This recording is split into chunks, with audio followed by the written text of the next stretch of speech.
Hello, my name is Dr. Virginia Pantella, and today we are going to do a little lesson on natural selection, fitness, and evidence as it applies to AP Biology. So let's start with today's curious question. Did the pesticides cause these insects to evolve? Don't answer out loud yet. I just want you to think about that question in the back of your mind for a few seconds while I set up the scenario. Okay, so again, our question is, did the pesticides cause the insects to evolve?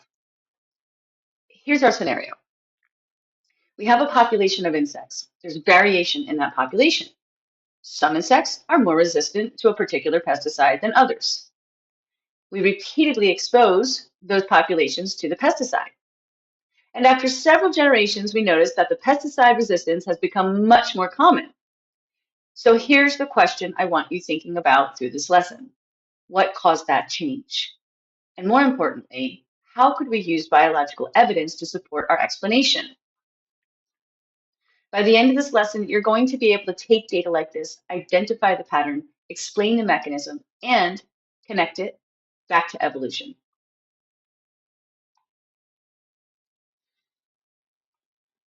All right, let's see. Oh, here we go.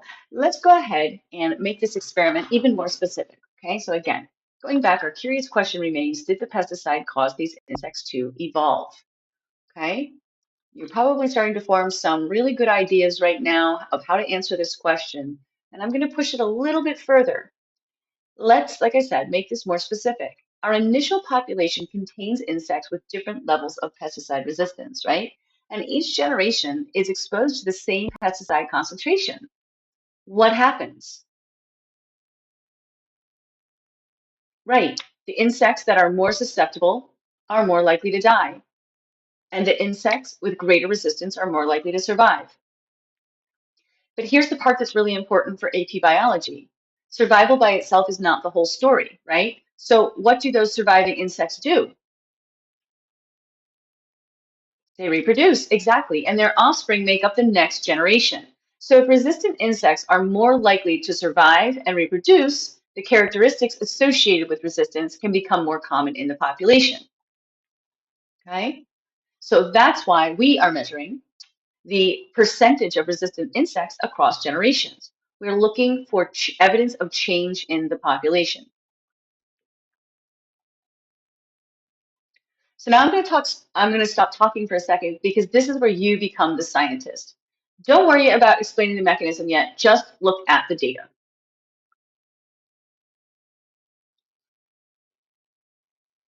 So your job, now that you've had a minute to look at the data, your job is to describe the trend that you see in front of you in one sentence. Okay, so if you were in my class online here, I'd give you about 10 seconds or so to type in your answer into the chat or write it on a digital whiteboard, okay? All right, so what should we notice? Exactly. The percentage of resistant insects increases from 20%, okay, at generation 0 to 84% in generation 5. Notice what I did not say. I did not say the pesticide caused the insects to become resistant. That's a biological explanation, and we're not ready to make that claim yet. First, we describe the evidence, okay? That is a really important AP habit. Data first, explanation second. So now let's turn that table into a graph, okay? And I want you to notice that graphing is not just something we do because the AP exam tells us to. A graph makes the pattern easier to see. Okay, so let's start with what is the independent variable? So remember, that's going to be here on your x-axis. Okay, exactly. So the generation, yep. And so what's our dependent variable? Correct, up here, our percent, right? The percentage of insects resistant to the pesticide. So notice the units, percent, right? And notice our scale goes all the way to 100%. That's appropriate because we're measuring a percentage. Now, here's an AP exam tip I emphasize every time I work with students. When you are asked to construct or interpret a graph, just please don't rush. Really check your axes. There's a lot of things that we take for granted, and sometimes we can make mistakes because of that. So we want to slow down and make sure we're really observing what's in front of us. Check your axes. Please check your labels. Check your units. Check your scale. And if the question gives you error bars, please include them accurately. These are all really important tips to make reading a graph and interpreting a graph useful for you. So again, let's look at the overall pattern here. Resistance is increasing over generations, right? We can see that here on the screen. But here's the important scientific question. Why? Why is that happening? Okay. And so this is where students typically will know the biology but lose points because they don't answer the question that was actually asked. So again, I'm taking you through a variety of different ways in which you may be confronted on an AP Biology exam with information, tables, graphs, verbal paragraphs. You need to be able to know how to recognize the patterns of the material that's being presented to you and also understand how to appropriately answer the question that is presented to you. As you can see on the screen here, this is an area where students often know the biology, as I said, but they lose those points because they don't answer the question that's asked in front of them. So look at these three words: identify, explain, and justify. They are not interchangeable. For example, if the question says identify, what do I need to do?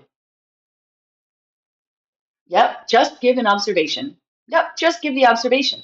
For example, the percentage of resistant insects increases from 20% in generation 0 to 84% in generation 5. That's identification.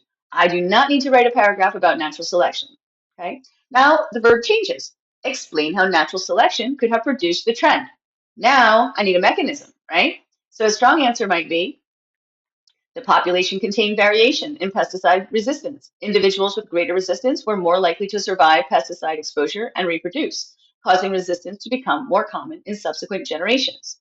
Notice the difference. I'm no longer just telling you what happened. I'm telling you why it happened, okay? So you can already see a significant difference between identify and explain. And part C here, we have justify the claim that pesticide exposure acted as a selection pressure. So justify means I need to support a claim with evidence and reasoning. So I could say that resistance increased from 20% to 84% across 5 generations while the population was repeatedly exposed to the pesticide. That pattern is consistent with the pesticide acting as a selection pressure because individuals with greater resistance had greater survival and reproductive success. Big difference, right? They are not all the same, even though they sound similar. So this is one of the most useful strategies I teach AP biology students is don't just read the biology, read the verb, understand what action they expect you to take. The command verb tells you what the AP reader is looking for. Okay, so let's put the whole thing together. Genetic variation, okay, that's the variation in your population. This is important. Natural selection doesn't create the variation because the organisms need it. Selection pressure. Then we have the selection pressure, in this case, the pesticide, right? And over here, differential survival and reproduction. So individuals with greater resistance are more likely to survive and reproduce in this environment. That means they're going to contribute more offspring to the next generation. And then if we look here, we can see that over multiple generations, resistance becomes more common in the population, and that's the key distinction. Individuals are selected, but populations are what evolves. So remember that fitness is relative to the environment. So we're not saying that these insects are universally better insects. We're saying that in this particular environment, resistance increases their reproductive success. So if I wanted you to remember just one AP biology strategy from today's lesson, it would be this: data, pattern, mechanism, biological conclusion. Don't jump straight from a graph to a conclusion. First, identify what the data actually show. Then explain the biological mechanism. Then connect that mechanism to the larger concept, in this case, natural selection and evolution.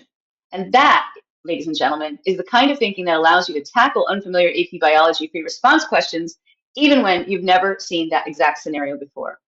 So I want to thank you so much for your time and attention, and I'll see you next class.